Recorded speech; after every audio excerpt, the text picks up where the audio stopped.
अस्सलाम वालेकुम नाजरीन, मैं हूं मोहम्मद वकास और आप देख रहे हैं एक्सीलेंस ऑनलाइन चैनल। मेरे साथ मौजूद है मिस अफशीन बाबर और इनसे हम आज कुछ बात करेंगे तालीमी मामलात के बारे में। और इन्होंने वुमेन ऑफ एक्सीलेंस का अवार्ड लिया है 2016 के अंदर और उसके बाद जो है ये यूनाइटेड नेशन ऑफ पाकिस्तान से एसोसिएट भी रही हैं। अस्सलाम वालेकुम मिस। वालेकुम अस्सलाम, कैसे हैं? खैरियत से? अल्हम्दुलिल्लाह, आप कैसे हैं वकास साहब? बस खैरियत। मैडम आपका मजीद कुछ बात बताना चाहूँगा कि आपने एक किताब भी लिखी जी। किताब लिखी है, वो उसका मौजूद बहस इंग्लिश ग्रामर है। जी हाँ बिल्कुल। मैडम 20 साल से जो है वो एसोसिएशन है इनकी इंग्लिश इंस्ट्रक्टर की हैसियत से कराची के मुख्तलिफ कॉलेजेस के अंदर इदारों के अंदर पढ़ाती रही हैं। जी बिल्कुल। तो मिस थोड़ी सी अपनी किताब के बारे में बताइए, ये किस किस्म की किताब है और क्या है इसके बारे में? बहुत शुक्रिया वकास, सबसे पहले तो मेरी इतनी तारीफ करने के लिए और उसके बाद मेरी किताब को कंसिडर करने के लिए। ये इंग्लिश ग्रामर के हवाले से मैंने एक किताब लिखी। मैं पिछले 20 साल से इंग्लिश लैंग्वेज और इंग्लिश इंस्ट्रक्टर के तौर पर काम करती रही हूँ और मैंने देखा बहुत से बच्चे ऐसे होते हैं, स्टूडेंट्स ऐसे आते हैं जो कि यकीनन डिग्री याफ्ता होते हैं लेकिन फिर भी अंग्रेजी नहीं बोल पाते। ठीक है। और बहुत से ऐसे स्टूडेंट्स हमारे पास आते हैं जो एडमिशन तो ले लेते हैं फिर भी क्लास में टीचर की शक्ल देख रहे होते हैं कि कौन से जमाने की बातें हो रही हैं, तो शायद किसी और प्लेनेट से आए हैं हम लोग। ठीक है। तो उन लोगों के लिए जिन्हें स्क्रैच लेवल से प्रॉब्लम्स होती हैं, जिनकी बेस लाइन मजबूत नहीं होती या जिन्होंने फाउंडेशन कोर्सेज अच्छे नहीं पढ़े होते अपने स्कूल्स में या ध्यान से नहीं पढ़े होते, टीचर को मैं कभी ब्लेम नहीं करूंगी। तो उन बच्चों के लिए है ये किताब जिसमें बिल्कुल स्क्रैच लेवल से हम ग्रामर स्टार्ट करते हैं और उसको फिर इंटरमीडिएट लेवल और एडवांस इंग्लिश तक लेके जाते हैं, जिसमें classic English, letter writing, composing, ये तमाम चीजें भी शामिल होती हैं। लेकिन हर एक चीज को लिखने के लिए जो हमारे पास बेसिक चीज होती है वो इंग्लिश ग्रामर ही होती है। किसी भी जबान के रूल्स रेगुलेशंस को अगर आप अच्छी तरह समझेंगे तो उसको बेहतर तरीके से बोल भी सकते हैं और लिख भी सकते हैं। मैडम अरसा 20 साल से आप जो है इंग्लिश लैंग्वेज की बड़ी कामयाब इंस्ट्रक्टर रही हैं, मुख्तलिफ इदारों में पढ़ाया, कॉलेजेस, स्कूल्स वगैरह के अंदर। तो उसमें ये बताइएगा कि आपने इंग्लिश लैंग्वेज के हवाले से बच्चे की सलाहियत को कैसे जज किया, कैसे पाया, कैसे देखा? देखिए 20 साल कोई कम वक्त नहीं होता। मैंने एक दौर बदलते देखा, मैंने एक नस्ल परवान चढ़ते देखी और इस हर उम्र के स्टूडेंट, क्योंकि लैंग्वेज का एक ऐसा सिलसिला होता है कि most of the time matric से लेकर और ऑनवर्ड्स हर उम्र के शख्स हमारे पास आए।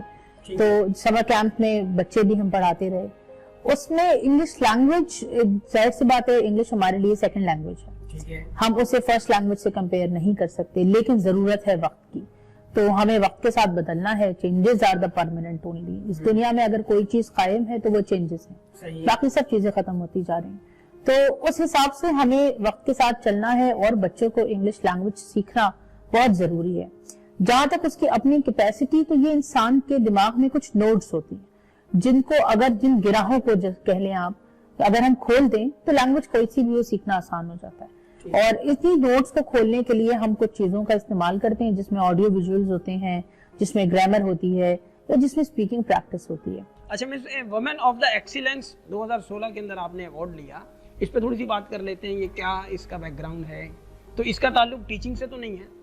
हाँ, वुमेन ऑफ द एक्सीलेंस का ताल्लुक टीचिंग से इस सूरत में है कि मैं जो 2016 में, आज से 3 साल पहले तक, जाहिर सी बात है मैं अपनी तालीम को और तालीमी इदारों को 17 साल दे चुकी थी, जिसकी बुनियाद पर मेरी एक बहुत बड़ी फेलोशिप भी है और अल्हम्दुलिल्लाह फैनशिप भी है।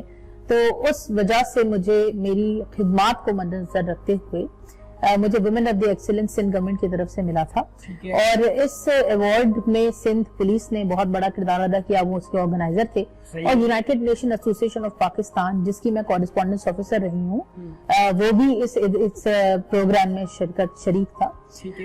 उस प्रोग्राम के तहत हमने बहुत सी टैलेंट थेरेपी के काम किए और United nation association of Pakistan के साथ मुंसलिक होकर मुझे मौका मिला कि मैं एजुकेशन के हवाले से काम मजीद कर सकूं। बहुत से स्कूल्स उन्होंने अडॉप्ट किए हुए थे जहां पर मैंने एजुकेशन के हवाले से काम किए। इस वजह से मेरी खिदमात को और मेरी तालीमी हैसियत को मद्देनजर रखते हुए मुझे वुमेन ऑफ द एक्सीलेंस का अवार्ड मिला। ठीक है मिस, 20 साल से ताल्लुक आपका तालीम से बड़ा है और आपने एक लफ्ज़ इस्तेमाल किया, एक जुमला इस्तेमाल किया कि मैंने एक अहद बदलते, एक दौर बदलते देखा।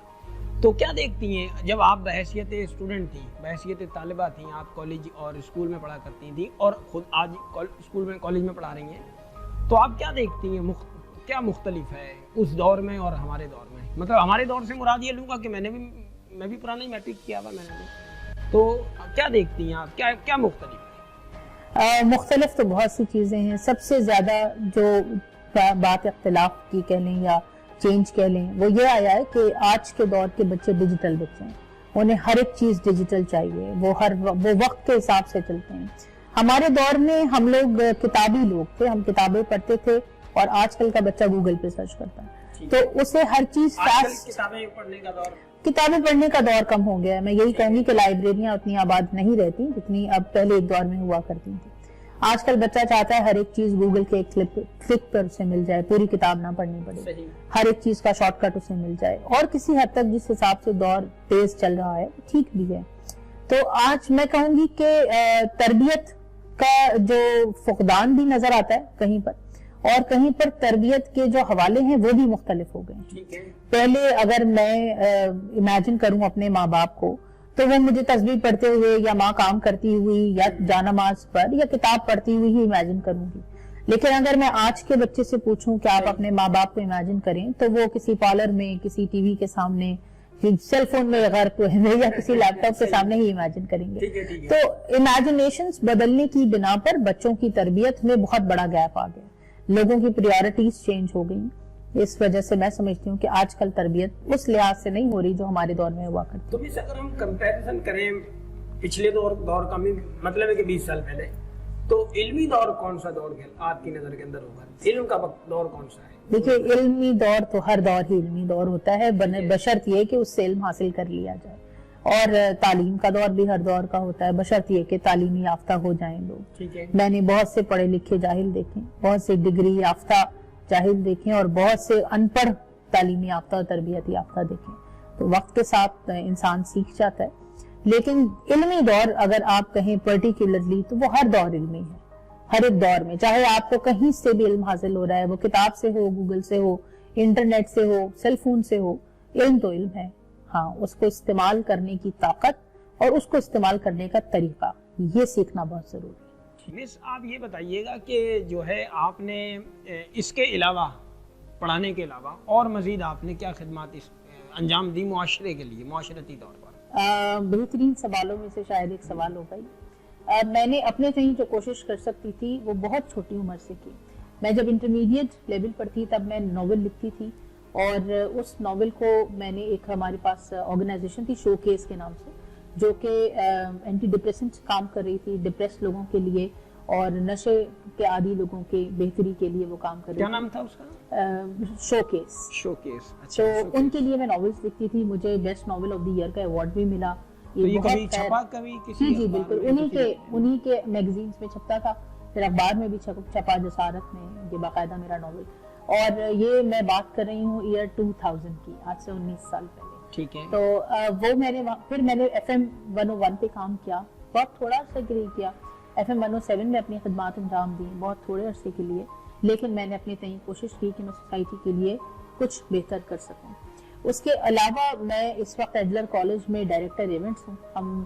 ہماری ایک سوسائٹی ہے آگاہی کے نام سے، جو ڈیبیٹنگ سوسائٹی ہے، اور وہ ہر سال ڈیبیٹس کے ایونٹ کراتی ہے. اور ہم جو کچھ بھی اس میں ٹاپکس رکھتے ہیں وہ ایسے ٹاپکس ہوتے ہیں جو کہ سوسائٹی کی بیٹرمنٹ اور ڈیولپمنٹ کے لیے ہوں. تو اس حساب سے ہم اس بار بھی ہم نے ٹاپک رکھا ہے جنگ کیا مسئلوں کا حل دے گی. جنگ تو خود ایک مسئلہ ہے. کیا وہ انڈیا اور پاکستان کے تناظر؟ جی بالکل، انڈیا اور پاکستان کے تناظر پہ، کشمیر کے تناظر پہ، اور بھی جو لوگوں کی، جو آج کل کے لوگ بچے سوچتے ہیں، میں ان کی سوچ کو واضح مزید کرنا چاہتی ہوں اس حوالے سے. مس اسکول کالج میں بھی مصروفیت ہے، ہاؤس وائف بھی ہیں، بچے بھی ہیں، کس طریقے سے مینیج کرتی ہیں تمام صورتحال کو؟ میرا شاید بہترین جواب یہ ہوگا کہ اللہ مینیج کرا دیتے ہیں. میں اپنے لیے پوری کوشش کرتی ہوں کیونکہ کہ بچوں کی کسی بھی چیز میں کوئی کمی نہ آئے، تربیت میں بھی اور تعلیم میں بھی. اپنے بچوں کو خود پڑھاتی ہوں میں، اور کالج میں بھی بس ہو جاتا ہے مینیج. کبھی ہوتی ہیں تلخیاں، کھینچا تھا نہیں، لیکن پھر بھی مینیج ہو جاتا ہے الحمدللہ. ٹھیک ہے. آخر کے اندر ہماری آڈینس کو کچھ میسج دینا چاہتے ہیں؟ بالکل ایک میسج دینا چاہتی ہوں، اور وہ میسج یہ ہے کہ ہمت کرنے والوں کی کبھی ہار نہیں ہوتی. زندگی میں نے بھی بہت سے کانسیکوینسز اور ایکسیڈنٹس فیس کیے، لیکن الحمدللہ ہمت کی اور آج اللہ نے ایک مقام دیا. تو میں تمام بچیوں کو خاص طور سے یہ میسج دوں گی کہ آپ اپنی زندگی میں کبھی بھی گیو اپ نہ کریں. جی مس بہت بہت شکریہ. جی ناظرین اب تک کے لیے اتنا ہی، پھر کسی مختلف شخصیت کے ساتھ آپ سے ملاقات ہوگی. جب تک کے لیے اپنا خیال رکھیے گا. اگر آپ کا کوئی کوشچن ہے، کوئی کامنٹ ہے تو آپ لکھ سکتے ہیں ہمارے کامنٹ باکس میں. اللہ حافظ.